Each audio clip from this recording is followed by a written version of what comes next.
آج کا دوسرا ٹاپک ہے ہمارا جہاد۔ جہاد کا معنی اور مفہوم کیا ہے؟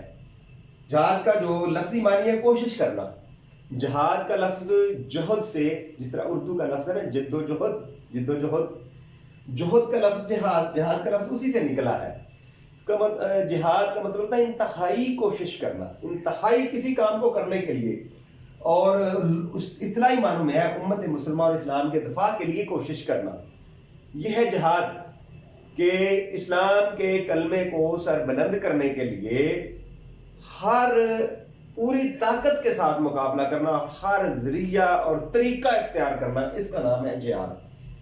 اور جہاد کو اسلام میں بڑی اہمیت حاصل ہے، اور جہاد کے ساتھ جو قید لگائی گئی ہے وہ جہاد فی سبیل اللہ کی، یعنی اللہ کے راستے میں کوشش، وہ جہاد شمار ہوگی۔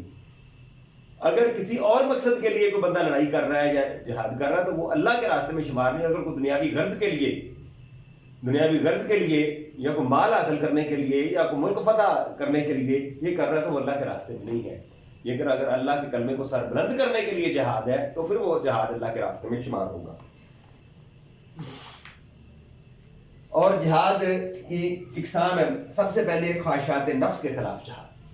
یہ بڑا مشکل مرحلہ ہے کہ نفس انسان کو برائی پہ ابھارتا ہے تو اس کو اس سے روک کر اللہ کی اطاعت و فرما برداری میں لگانے کا نام جہاد ہے۔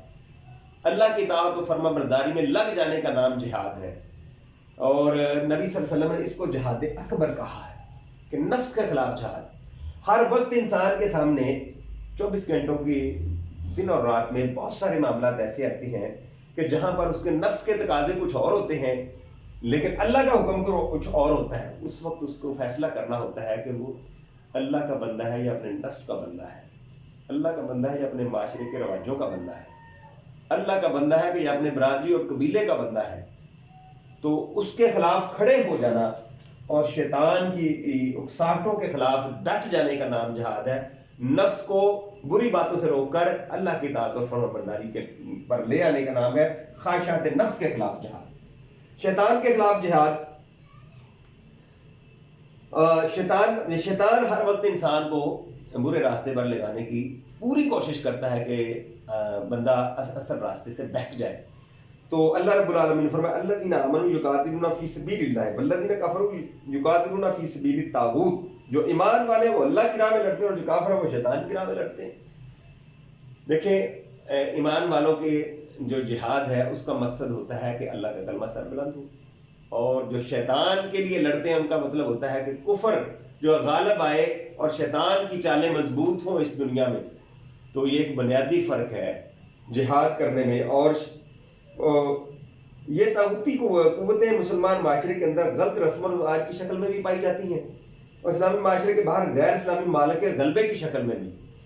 چنانچہ ان طاغوتی طاقتوں سے نپٹنے کے طریقے بھی مختلف ہیں، کہیں ان سے زبان و قلب کے ذریعے نپٹا جاتا ہے اور کہیں قوت و طاقت کے ذریعے۔ اس بارے میں قرآن مجید میں ایک جامع ہدایت ہے وَجَادِلْهُمْ بِالَّتِي هِيَ أَحْسَنُ، اور ان کے ساتھ بحث و مباحثہ کیجیے پسندیدہ طریقوں سے۔ اور نبی صلی اللہ علیہ وسلم کی یہ حدیث بڑی اہم ہے، فرمایا من رأى منكم منكرا فليغيره بيده وإن لم يستطع فبلسانه وإن لم يستطع فبقلبه وذلك أضعف الإيمان۔ کوئی تم میں سے برائی کو ہوتا ہوا دیکھے تو اس کو ہاتھ سے روک دے، طاقت کے ساتھ روک دے۔ فإن لم يستطع فبلسانه، اگر وہ اس کی طاقت نہیں رکھتا، اپنے آپ کو کمزور پاتا ہے، فبلسانه، زبان سے اس کو برا کہے، فإن لم يستطع فبقلبه، اگر اس کی طاقت بھی وہ نہیں پاتا، فرمایا پھر اس کو دل سے برا جانے وذالک اضعف الایمان، ایمان کمزور ترین ایمان یہ ہے کہ برائی کو دل سے برائی سمجھنا۔ اگر دل سے بھی اس کے خلاف نفرت نکل گئی تو گویا کہ پھر ایمان رتی برابر دل میں نہیں رہا۔ تو یہ کہ جہاد کے یہ حدیث جہاد کے متعلق بڑی وضاحت کرتی ہے۔ اور اس کے علاوہ جہاد بالسیف ہے جس کو قرآن نے قتال کہا ہے۔ جہاد سیف کہتے ہیں تلوار کو، یعنی عملی طور پر اگر ایسی صورتحال پیش آ جائے کہ دشمن میدان جنگ میں اہل اسلام پر یا اسلامی ممالک پر یا مسلمانوں کے کسی ملک پر حملہ کر دیں تو پھر گھر میں نہیں بیٹھے رہنا، بلکہ جو ساز و سامان موجود اس کو لے کر اس کے خلاف نکل کھڑے ہونا ہے۔ اس کو قتال کہا گیا اور اس کا بڑا اونچا درجہ ہے۔ اور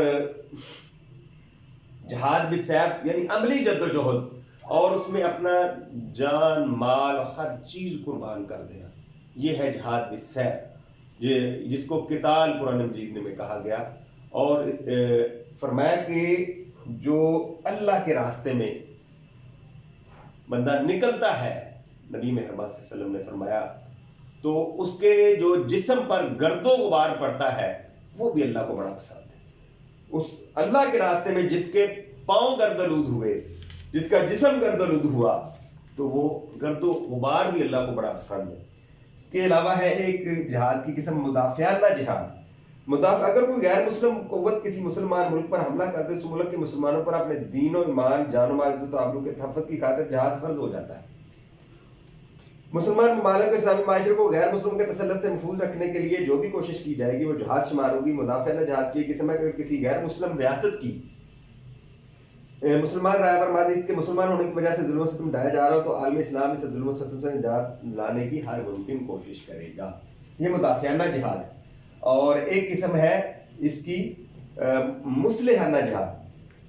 جو شخص کلمہ طیبہ پڑھ کر اللہ کی حاکمیت اور نبی اکرم صلی اللہ علیہ وسلم کی اطاعت کا اقرار کرتا ہے، اس پر لازم آتا ہے کہ وہ ساری دنیا میں اللہ تعالیٰ کی حاکمیت، نبی اکرم صلی اللہ علیہ وسلم کی شریعت نافذ کرنے کے لیے کوشاں رہے۔ اور اللہ تعالیٰ نے نبی اکرم صلی اللہ علیہ وسلم کی بعثت کا ایک اہم مقصد دین حق فرمایا واللہ دین حق کا کیا فرمایا بتایا ہے، فرمایا والذی ارسل رسولہ بالہدی ودین الحق لیظہرہ علی الدین کلہ ولو کرہ المشرکون۔ سورہ توبہ کی آیت نمبر 33 ہے۔ فرمایا کہ اللہ وہ ہے جس نے اپنے پیغمبر صلی اللہ علیہ وسلم کو مبعوث کیا ہدایت اور دین حق کے ساتھ تاکہ ہر دین پر اس کو غالب کر دے، ولو کرہ المشرکون، اگرچہ مشرکوں کو یہ بات بڑی بری لگے۔ یعنی نبی صلی اللہ علیہ وسلم کی بعثت کا بنیادی مقصد ہے اللہ کے کلمے کو تمام ادیان باطل پر غالب کر دینا، دین اسلام کو تمام دنیا پر غالب کر دینا۔ اور وقاتلوہم حتی لا تکون فتنۃ ویکون الدین کلہ للہ، اور لڑتے رہو ان سے یہاں تک کہ نہ رہے فساد اور دین سارے کا سارا اللہ کے لیے ہو جائے۔ یعنی یہ جہاد اس وقت تک جاری رکھنا ہے جب کفر کا کلا کما نہیں ہو جاتا، جب تک کفر اس دنیا سے مٹ نہیں جاتا، تو اللہ کے کلمے کو سر بلند کرنا مسلمان کا بنیادی فرض ہے۔ اور جہاد اور جنگ کا ایک بنیادی فرق ہے، یہ بھی سمجھنے کی ضرورت ہے۔ جہاد ہوتا ہے اللہ کے راستے میں جس کا مقصد ہو دین کا غلبہ، اور جنگ ہوتی ہے مال حاصل کرنے کے لیے، ملک حاصل کرنے کے لیے، زمین حاصل کرنے کے لیے، اور اس طرح شہرت اور ناموری اور اقتدار حاصل کرنے کے لیے۔ جنگ اور جہاد میں بنیادی جنگ کا بنیادی مقصد ہوتا ہے، دنیاوی مقاصد ہوتے ہیں، لیکن جہاد کا مقصد ہے اللہ کی رضا اور خوشنودی۔ اور اللہ کے لیے بندہ اپنا مال، جان، تن، من، دن اللہ کے راستے میں قربان کرتا ہے۔ تو اللہ رب العالمین ہمیں عمل کرنے کی توفیق عطا فرمائے۔